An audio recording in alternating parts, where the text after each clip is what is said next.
All right, another video. This one is for the Royal Assassin, Book 2 in the Farseer trilogy by Robin Hobb.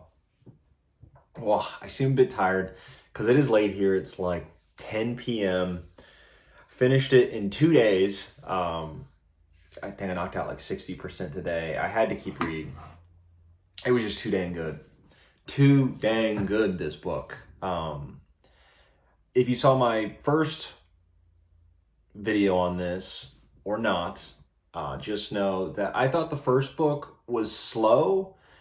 I thought the character work was really solid, but it just felt incredibly too slow for me to enjoy it. And I was like, there's like 15 more of these books. Like, why would I even want to read this?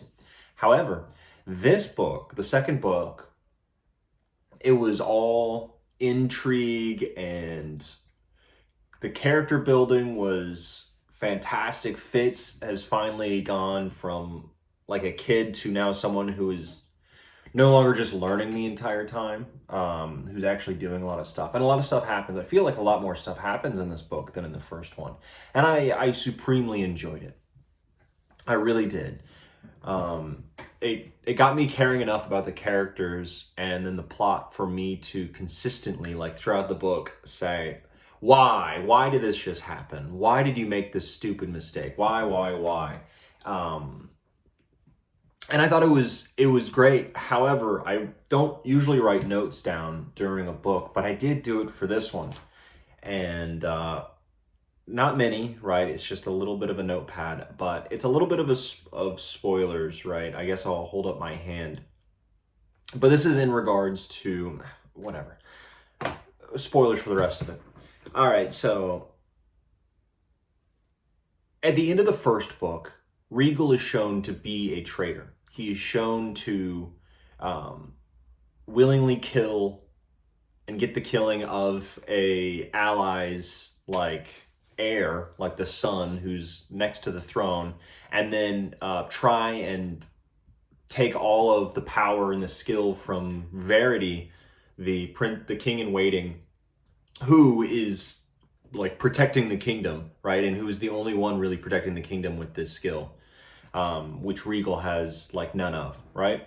So, what is the explanation for not like branding him a traitor and killing him?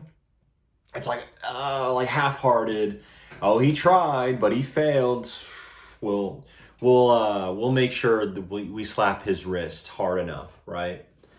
And it's totally, and at the end of the first book, that really left me feeling like what's the point? Like, what's the point in the first one? And in the second one, all of those all of those seeds, like, that were planted in the first one, more were planted here.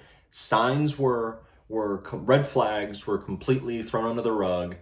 People who were like Chade, like King Shrewd, like Verity, all these people who are seeing and are very aware of the dangers on their coast and the forge and the war that is killing all of these people, and putting all these people, which it shows in the book how much they care about them, puts all of them in threat and danger, and is tearing everything apart, right? Um, all of that is threatened. And what do? They let Regal knowingly continually supplant the power. There, a big plot is of like sucking the skill power from, or just hurting the king, King Shrewd, enough to like kill him slowly. So that was not found out till much later. However, there was enough shown so many times to like kill Regal, or at least like take him from power. And this is the stuff I wrote as I was reading. First one I put was, Regal should have been executed. His actions are known, but no reprisals given. Weak leadership in hard times costs lives. That was like 20% through the book, or 30%, and it was like glaringly true to people who are in charge of a kingdom, in charge of multiple duchies, right?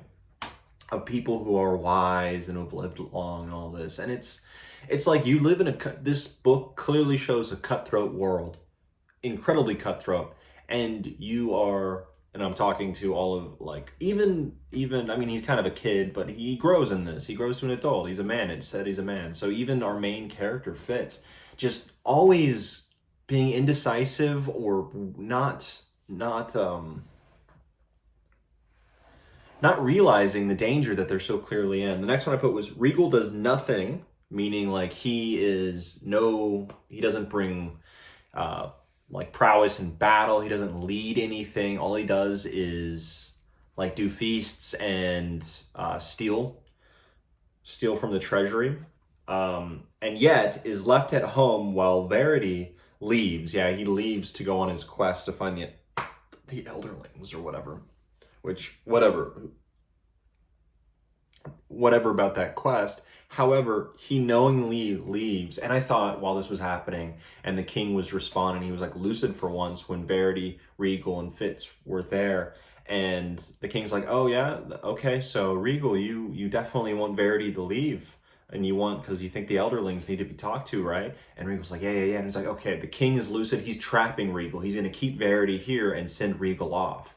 And nope, he just sends Verity off, the guy who I know it was during the winter, but who knows? It's an unknown length of time that this trip is going to be. And they say no, and the king says, and everyone says, oh yeah, Verity, you can go have fun, go live your life trying to find the elderlings, this mythical thing that no one believes in, and you don't even fully believe in, it seems, but still. You leave the queen here and Regal, who does nothing, who absolutely does nothing.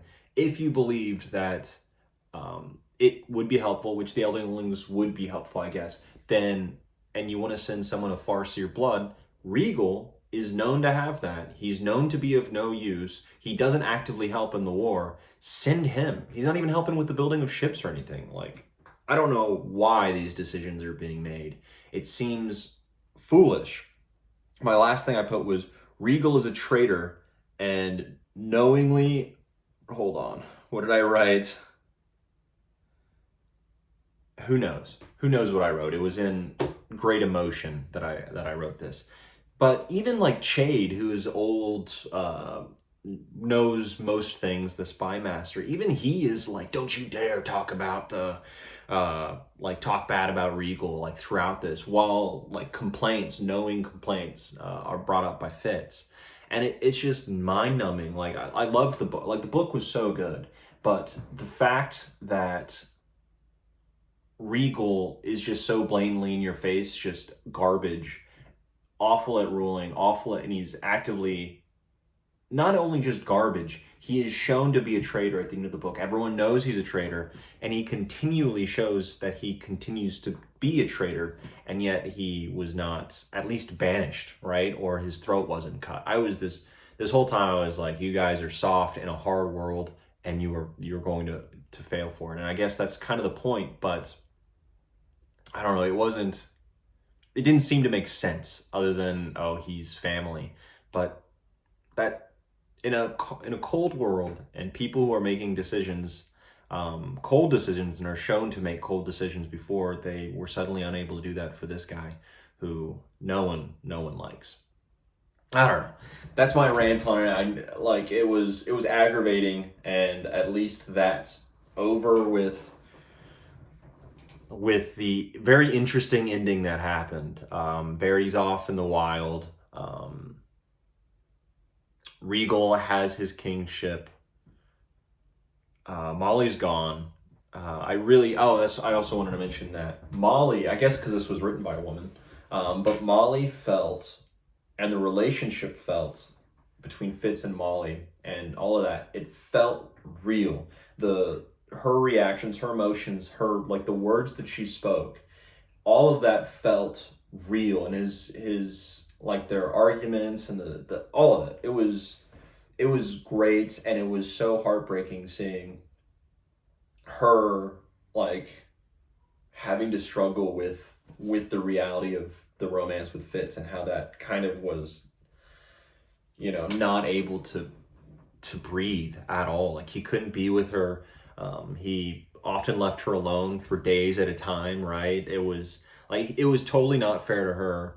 And yet Fitz was pulled from a million different directions and did the best he could Yes, he faltered, but he did, and it was his fault, and it is completely heartbreaking.